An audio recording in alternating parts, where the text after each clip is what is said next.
X here for another entry of my 13 Slays of Halloween, and I am doing Tobe Hooper's The Mangler. Oh geez, it's got another freaking Stephen King movie. What? I guess this was the one that I was talking about previously, because I didn't realize this was a freaking another Stephen King short story, and then it turns out it was. Freaking hell. This was a freaking Stephen King marathon doing here this year selection. I mean, the reason why I did this one originally was because it was Tobe Hooper, and the last director passed away this year, and I figured, okay, I gotta do something to honor this guy.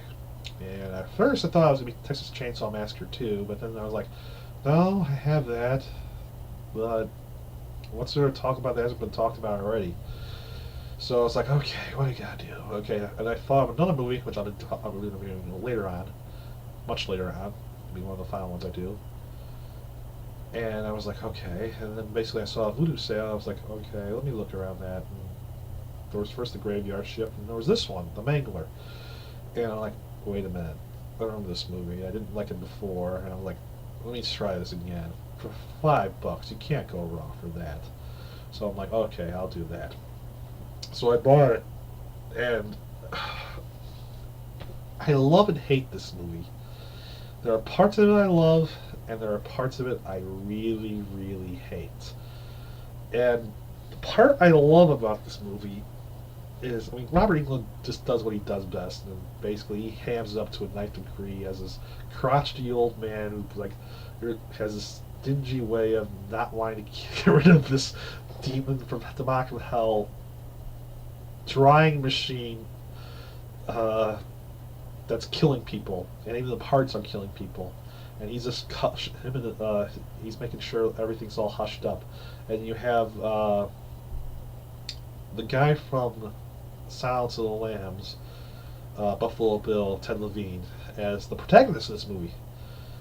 And this is right. I think this is right after he played. Either it was before or after he was in Heat. He has almost the same type of look for it, except for the beard he had in that. But he has that same grizzled, worn down style in this, and basically he's great in this movie. And there's lots of parts in this movie where he really sells this movie. He's pretty much the reason why I wanted to watch this movie again. Like, I have a second opinion because he sells the movie for the most part, and he's a great. I mean, his character arc is good. And then there's another part of him in this movie is like, another reason I like this movie is that there's another character, I don't know who the hell he's played by, but he's a crime photographer. And there's some parts of this movie where they just have this talk and dialogue, and where basically he catches them a couple times taking drugs and basically trying to end this little depression he has, and he's like, gotcha! Just making him scare the living hell out of him, and trolling him as much as he could.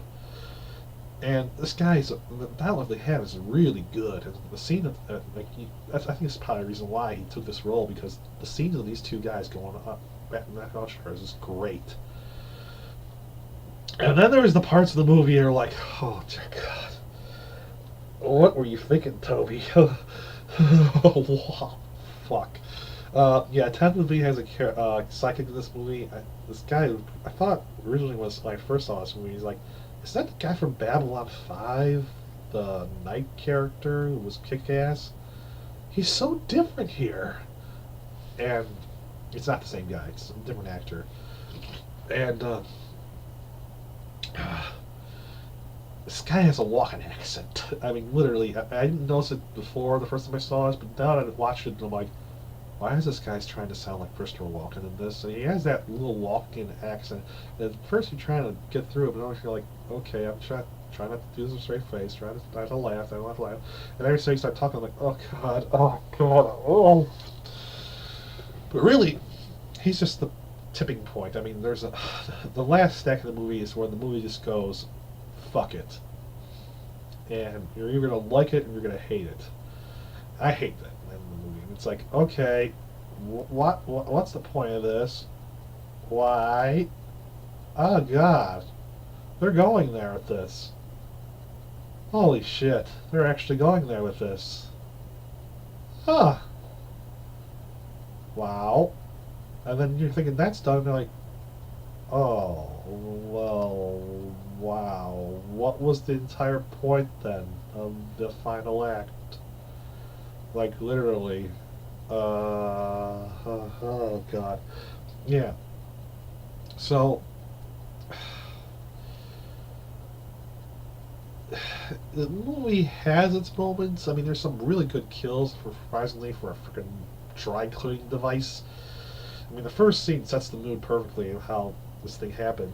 And then you have a couple times when the machine almost gets other people, and I mean, the way Tobe Hooper shows the things, it's like it's some good kills. And afterwards, a couple of things are like there's another scene where Ted Lean's looking at one of the victims, and the guy's like, "You're lucky I got this body to look like it is. You won't believe it, but I think I did a good job given the parts I had to do with it." That's a good scene too. That's a little classic Tobe Hooper there.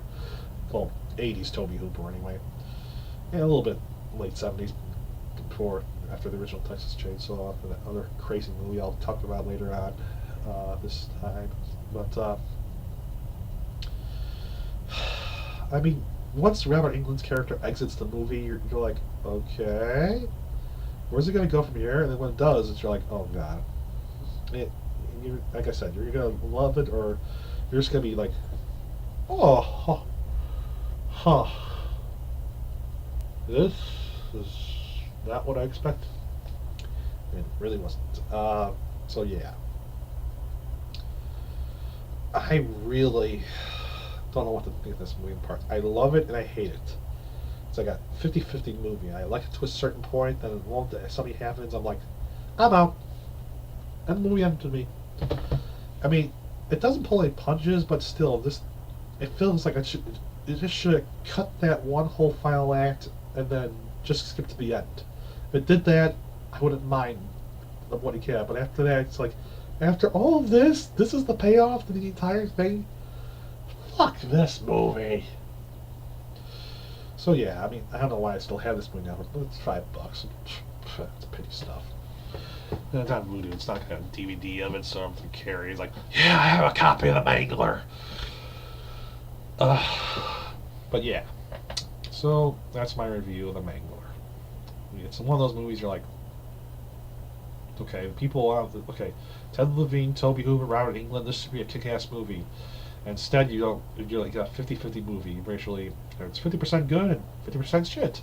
And I just wish there was 50% more of good in this, because there is some good in here.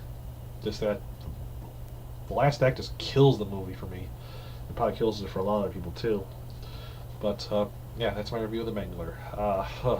That one was a tough one to watch again, but worth it. So I'm going to end the review now because I really have to start coughing and sneezing right now.